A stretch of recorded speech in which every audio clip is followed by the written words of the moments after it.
Por años, el sistema religioso actual enseña que es obligación diezmar y que si no lo hacemos, le estamos robando a Elohim. Y para sustentar esto, ellos citan Malaquías 3:8. ¿Robará el hombre a Elohim? Pues vosotros me habéis robado y dijisteis, ¿en qué te hemos robado? En vuestros diezmos y ofrendas. Es muy triste ver cómo la congregación es manipulada por pastores que toman algunos versículos aislados de la Biblia para apoyar su teología. Hermanos, la Biblia no es un buffet que usted puede servirse lo que quiera. ¿Por qué el sistema religioso actual solamente lee el versículo 8? ¿Por qué no leen el versículo 7 también? Malaquías 3:7. Desde los días de vuestros padres os habéis apartado de mis leyes y no las guardasteis. Volveos a mí y yo me volveré a vosotros, ha dicho el Eterno de los ejércitos. Mas dijisteis, ¿en qué hemos de volvernos? Es obvio que este versículo no conviene mostrarlo. Pero, ¿por qué en el sistema se instruye a no guardar los mandamientos? ¿Por qué ellos insisten que es del Antiguo Testamento y solamente para el pueblo judío? Y lo ilógico es que los diezmos también son del Antiguo Testamento. Entonces, entendemos que si un pastor nos dice que los mandamientos son del Antiguo Testamento y no debemos cumplirlos, entonces, ¿por qué obligan a cumplir con el diezmo si este también se encuentra en el Antiguo Testamento?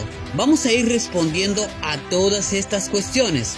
Primero debemos entender qué era el diezmo antiguamente, porque el diezmo actual no se parece en nada al antiguo diezmo. Para empezar, el diezmo original no era dinero, pero no nos creas a nosotros sin antes escudriñar las escrituras como lo hacían los de Berea. Comencemos. Números 18:21. Y he aquí, yo he dado a los hijos de Leví todos los diezmos en Israel por heredad, por su ministerio, por cuanto ellos sirven en el ministerio del tabernáculo de reunión. Bueno, acá vemos que los diezmos son para los hijos de Leví. Vamos a ver qué son esos diezmos. Te voy a dejar un versículo para que lo leas después. Números 18:24 al 31. Y ahora acompáñame a Nehemías 10:37 al 39, que traeríamos también las primicias de nuestras masas y nuestras ofrendas y del fruto de todo árbol y del vino y del aceite para los sacerdotes a las cámaras de la casa de nuestro Elohim y el diezmo de nuestra tierra para los levitas, y que los levitas recibirían las décimas de nuestras labores en todas las ciudades, y que estaría el sacerdote hijo de Aarón con los levitas cuando los levitas recibiesen el diezmo, y que los levitas llevarían el diezmo del diezmo a la casa de nuestro Elohim, a las cámaras de la casa del tesoro, porque a las cámaras del tesoro han de llevar los hijos de Israel y los hijos de Leví la ofrenda del grano, del vino y del aceite, y allí estarán los utensilios del santuario y los sacerdotes que ministran, los porteros y los cantores, y no abandonaremos la casa de nuestro Elohim. Quiero remarcar qué es lo que se está llevando a las cámaras del tesoro, y no es plata ni oro, sino ofrendas de grano, vino y aceite. Así que podemos decir que el diezmo no es dinero, como los pastores de hoy predican. Continuemos, vayamos a más versículos para mostrarte que la palabra no se contradice. Levítico 27:30. Y el diezmo de la tierra, así de la simiente de la tierra como del fruto de los árboles del Eterno es cosa dedicada al Eterno. Deuteronomio 26:12. Cuando acabes de diezmar todo el diezmo de tus frutos en el año tercero, el año del diezmo, darás también al levita, al extranjero, al huérfano y a la viuda, y comerán en tus aldeas y se saciarán. ¿Te das cuenta? Los diezmos eran parte de la ley, pero ¿quién les da a los pastores el derecho de decidir qué parte de la ley cumplir y qué no? ¿Y por qué los mandamientos no y los diezmos sí? Volvamos al texto que estamos estudiando, Malaquías 3:8. ¿Robará el hombre a Dios? Pues vosotros me habéis robado y dijisteis, ¿en qué te hemos robado? En vuestros diezmos y ofrendas. Ahora te pido que me acompañes con Biblia en mano tan solo el siguiente versículo. Malaquías 3, 9 al 12. Malditos sois con maldición, porque vosotros, la nación toda, me habéis robado. Traed los diezmos al alfolí y haya alimento en mi casa. Y probadme, ahora en esto, dice el Eterno de los ejércitos, si no, os abriré las ventanas de los cielos y derramaré sobre vosotros bendición hasta que sobreabunde. Reprenderé también por vosotros al devorador, y no os destruirá el fruto de la tierra, ni vuestra vida en el campo será estéril, dice el Eterno de los ejércitos. Y todas las naciones os dirán bienaventurados, porque seréis tierra deseable, dice el Eterno de los ejércitos. ¿Te das cuenta que el versículo más abajo te detalla bien lo que es el diezmo y también la ofrenda? Pero el sistema religioso actual simplemente te adoctrina con lo que le conviene.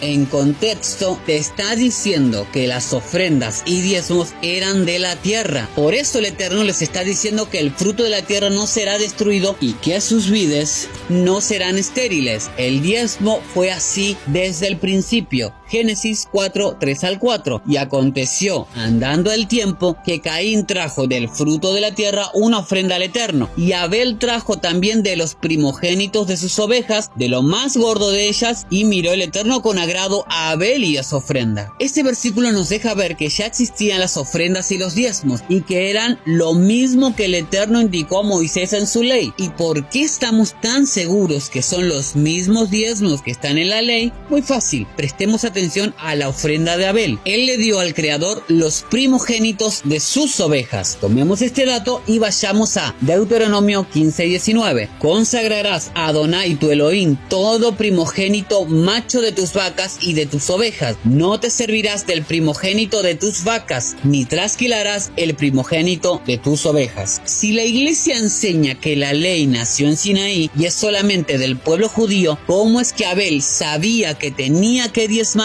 el primogénito de sus ovejas? ¿No será que la ley comenzó en Génesis y no en el Sinaí? Hermanos, aquí en la Escritura, en su contexto, enseñamos que la ley es eterna y los mandamientos siguen vigentes hasta el día de hoy. Miremos otro versículo sacado de contexto. Génesis 14:20. Y bendito sea el Elohim Altísimo, que entregó tus enemigos en tu mano y le dio a Abraham los diezmos de todo. El sistema religioso actual se aferra a este versículo diciendo que Abraham dio el diezmo, pero volvemos a decir lo mismo. La palabra no es un buffet que elegimos lo que queremos cumplir y lo que no. Entonces, no cumplimos los mandamientos ni guardamos el día de reposo, pero sí nos aferramos a los diezmos. Bueno, veamos qué diezmos dio Abraham. Génesis 14:16. Y recobró todos los bienes y también a Lot, su pariente, y sus bienes, y a las mujeres y demás gente.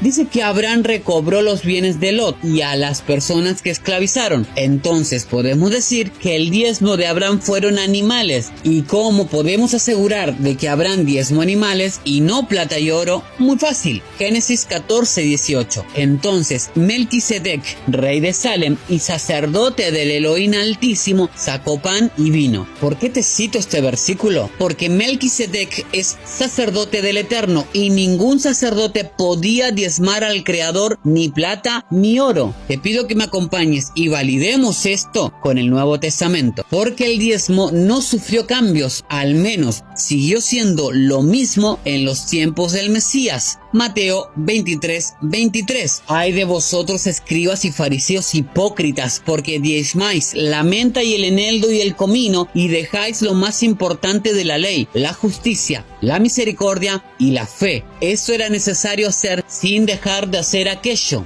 Palabras de nuestro mismo Mesías diciendo cuál era el diezmo en sus tiempos. Es interesante que Yeshua también está diciendo la importancia de guardar la ley. Para finalizar, aquí en la Escritura en su contexto, no estamos en contra de que ayudes a tu congregación, porque entendemos que hay pastores que realmente enseñan la verdad y tal vez se encuentran en la necesidad de alquilar un lugar, pagar luz, agua, etc. manera, en nuestra opinión, debemos de ayudar a tal congregación. Pero en esa congregación se debe demostrar lo que es el verdadero diezmo y enseñar que puede ayudar a la congregación como lo propuso en su corazón. Y el apóstol Pablo también lo entendió así. 2 de Corintios 9:7. Cada uno dé como propuso en su corazón, no con tristeza ni por necesidad, porque Elohim ama al dador alegre.